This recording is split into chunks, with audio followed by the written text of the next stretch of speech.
तर नागपूरला पेटवण्याबाबत सरकारच जबाबदार ठामपणे सांगतो असं नाना पटोलेंनी म्हटलंय।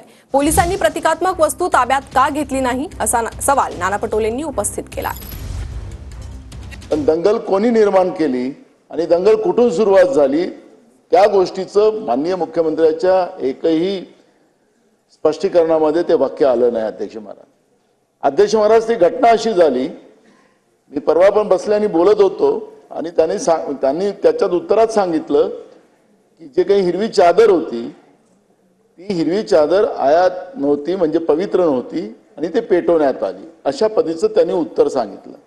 अध्यक्ष महाराज ते आयात होती की नव्हती मी त्याच्या खोलात आता जात नाही, पण अध्यक्ष महाराज त्या ठिकाणी पोलीस होते आणि पोलिसांनी ती जी काही प्रतिकात्मक बनवलेली वस्तू होती ती का ताब्यात घेतली नाही?